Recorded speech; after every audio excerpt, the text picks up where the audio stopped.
എന്തായിരുന്നു സംഭവിച്ചത് ക്ലാസ് മുറിയിൽ?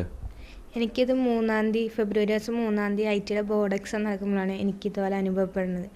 അനന്യ എന്ന് പറയുന്ന ഒരു പെങ്കൊച്ച് ഒരു പോളിത്തീൻ കവർ നിറച്ച് ഈ നായക്കുരു കൊണ്ടുവരികയാണ് ക്ലാസ് ചെയ്ത്.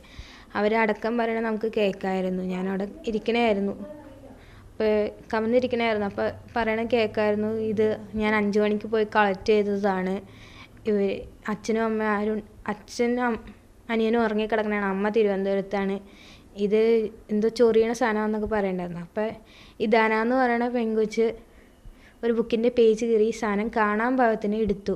അപ്പോൾ അർജുൻ പുറത്തേക്കണായിരുന്നു. അപ്പോൾ അർജുനൻ ധന വിളിച്ചിട്ട് ഇന്നാടാ നിനക്കൊരു സാധനമൊന്നും പറഞ്ഞ് എടുത്തു. അപ്പോൾ അർജുൻ ചോദിച്ചപ്പോഴൊന്നും ഇവളും മിണ്ടിയില്ല. ഈ അർജുൻ അവിടെയാണ് അനന്തകൃഷ്ണൻ്റെ മേത്തേക്ക് ഇട്ടു. അനന്തകൃഷ്ണൻ എൻ്റെ മേത്തേക്ക് ഇട്ടു. ഞാൻ ഇത് ചൊറിച്ചിൽ എന്തോ വന്ന് വീണ് എൻ്റെ കഴുത്തിൻ്റെ ഭാഗത്തായിരുന്നു. കഴുത്തിൻ്റെ ഭാഗത്ത് വന്ന് വീണ് ഞാൻ തട്ടിക്കളയുകയും ഇതിൻ്റെ പൊടിയെല്ലാം എൻ്റെ മേത്ത് വന്ന് വീണ് എൻ്റെ ഷർട്ടിലും കോട്ടയിലും എൻ്റെ ദേഹത്ത് എല്ലായിടത്തും ആയിരുന്നു. അപ്പോൾ ഞാൻ നേരെ വാഷ്റൂമിലേക്ക് ഓടി. എൻ്റെ ഷർട്ടിൻ്റെ കോട്ട അയച്ചപ്പോൾ കോട്ടിൻ്റെ ഉള്ളിൽ നിറച്ച് ഇതിൻ്റെ പൊടിയായിരുന്നു. പിന്നെ ഇവർ ഓടി വന്ന് ഞാൻ പറഞ്ഞു ഇതുപോലെയാണ്. അപ്പോൾ ഇവള് പറഞ്ഞു അനന്യ എന്നെ പറഞ്ഞു നീ കുളിക്ക്, ഞാൻ സോപ്പ് എടുത്തുകൊണ്ട് വരാമെന്ന് പറഞ്ഞു.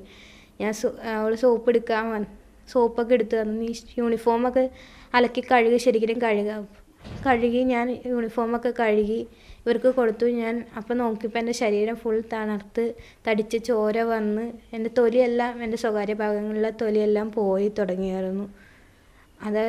ഇത് സംഭവം ഒരു ടീച്ചർ അറിയുണ്ടായിരുന്നു. ഈ സംഭവം അറിയാനിടയായത് ടീച്ചർ രാജി എന്നാണ് ടീച്ചറുടെ പേര്. ഇവർ എനിക്ക് വേണ്ടി ലാറ്റോ കലാമിൽ ലോഷൻ ചോദിക്കാൻ പോയി. പോയപ്പോൾ രേവതിക്ക് പീരീഡ്സ് ആണെന്നാണ് ഇവർ പറഞ്ഞ് ചോദിച്ചത്. അപ്പോൾ രേവതിക്ക് അങ്ങനെ പീരീഡ്സ് ആണെങ്കിൽ തേക്കണ്ടല്ലോ എന്നൊക്കെ ഇവർ പറയണ്ടായിരുന്നു.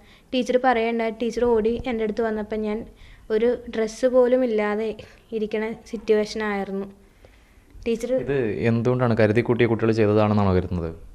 അതെ, ഇത് ഞാൻ വിശ്വസിക്കുന്നത് 9-ാം ക്ലാസ്സിലെ ഒരു പെൺകുട്ടിക്ക് വേണ്ടി കരുതി കൂട്ടി കൊണ്ടുവന്നതാണ്. എന്നിലൂടെ ഇത് സാമ്പിൾ മാത്രം കാട്ടി വെല്ലിക്കാട്ടൊരു വെടിക്കെട്ട് വന്ന് ഇനി വേറൊരു പെൺകുട്ടിക്ക് കാത്തിരിക്കുന്നുണ്ട്. അത് തന്നെയാണ് അതിന് പറയാൻ കാരണമുണ്ട് എനിക്ക് വ്യക്തമായ. ഇത് 7-ാം തീയതി ഞാൻ ക്ലാസ്സിൽ ചെല്ലുകയുണ്ടായിരുന്നു. ഇതെല്ലാം ഇതായിട്ടും ക്ലാസ്സിൽ ചെല്ലുന്നപ്പോൾ സാറല്ല ആതിര എന്ന് പറയുന്ന ഒരു പെൺകൊച്ച് എൻ്റെ അടുത്ത് പറയുകയാണ് ഫുഡ് കഴിച്ചുകൊണ്ടിരുന്നപ്പോൾ 9-ാം ക്ലാസ്സിൽ ഈ പെൺകുട്ടീനെ ചൂണ്ടിക്കാട്ടി നിനക്ക് ഇപ്പോൾ വേദന ഇതിൻ്റെ മനസ്സിലായോ? ഒരു തെറി രൂപേണയാണ് പറയുന്നത്. ഈ വേദന ചില വേദനകൾക്ക് മനസ്സിലാവുകയാണെങ്കിലും എന്നുള്ള രീതിയിലാണ് പറയുന്നത്. ഈ പറയാൻ ഭയങ്കര ഒരു ബുദ്ധിമുട്ടുള്ള വേടായതുകൊണ്ടാണ്